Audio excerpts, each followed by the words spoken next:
Sup? What is going on, my party people? Impromptu video about the green tip myth. You know, green tip 556, the M855, the basic version, not the Alpha 1, just the green tip. So before we talk about that, let's get into other news of how Glock is discontinuing most of their lineup. But guess who doesn't care? This guy right here. Why does he not care? Well, I've stated many times that the Glock Gen 3 is the best generation, and I stand by that because this is one of the pistols that is getting discontinued, the Glock 17 Gen 3, and most of the other lineup they have. The reason being is because these fine upstanding future lawyers and doctors and such are converting them to full auto with those Chinese Glock switches, and many places, localities, states, and so on and so forth is suing Glock. And I wonder how much leverage they're going to have in court, but Glock is being a bit preemptive, I feel, and they are switching up their trigger mechanisms and all that to not allow such a feature. Because does this one have it? Yeah, kind of does. This one does not. Never mind. This one doesn't either. But on the Gen 5s, they clear. This thing right here is being modified to not accept the switch, but I guess that's not enough in these jurisdictions to facilitate the legality of them in some localities. But not my problem. Now, since a lot of guys are going to be out of parts, I would imagine, Glock Gen 3 having an expired patent, there's so many other companies that make the Gen 3 parts. You can build a whole Glock variant out of non-Glock parts, which is basically what this is. This is a lone wolf thing. Takes Glock mags, takes Glock parts, and this is my new carry gun. I didn't think I would like it as much as I do, but I like it. So there's that. But I'm not gonna worry about it. So let's talk about the green tip myth.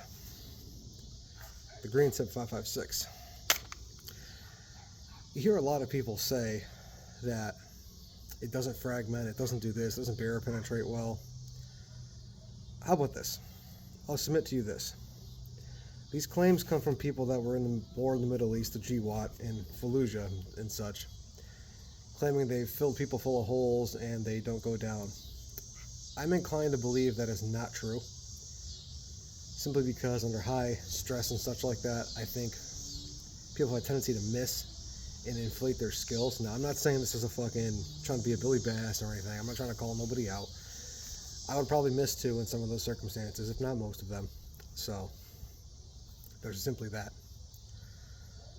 What I will say, one of these traveling about 3,000, 2,900 feet per second, hitting anything is going to give it a bad day.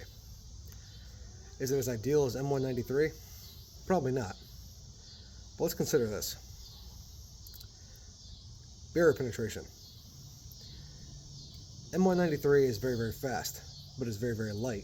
So it tends to get blown off course by wind. It tends to get deflected or redirected by hard cover like wood, rocks, bricks, things like that. Now, I want you to consider an SHTF. Would the green tip be a viable option? Absolutely. But it doesn't do as much damage. Okay, check this out. Go outside your front door. Look to your left, look to your right. What do you see? A lot of cars, a lot of fences, a lot of mailboxes, a lot of things people can hide behind. Now, a lot of these videos they make and comparisons show a target that's perfectly square and standing, and not crouching behind a fence or crouching behind a brick wall or similar. M855, being a little bit heavier, tends to disintegrate brick a little bit faster. Here's how barrier penetration works, like for armor plates and all that. Speed beats rigid things, like steel, a steel plate. To beat that, you want speed. that is stopped by a ceramic plate.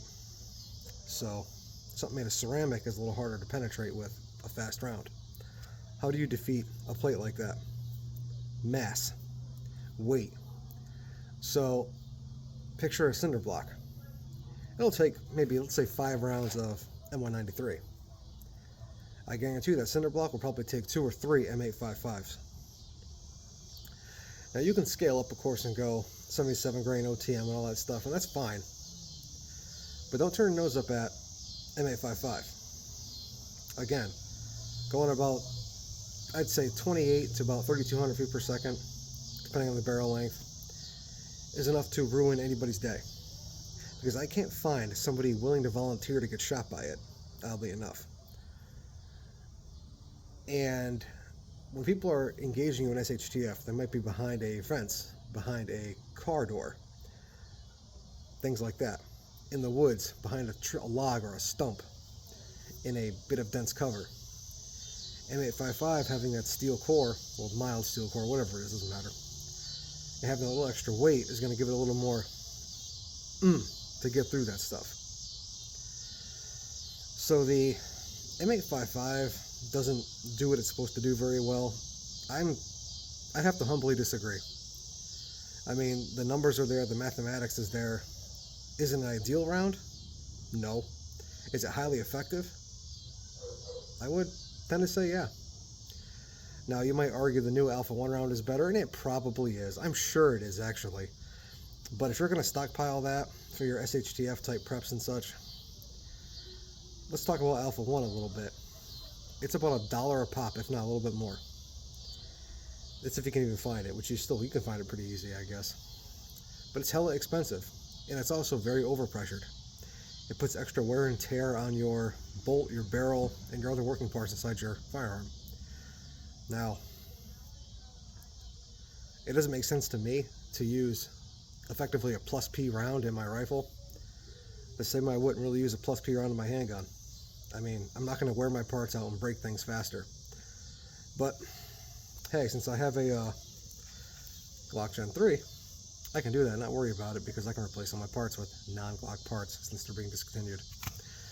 But, that's all I had to say. A little bit of a impromptu video.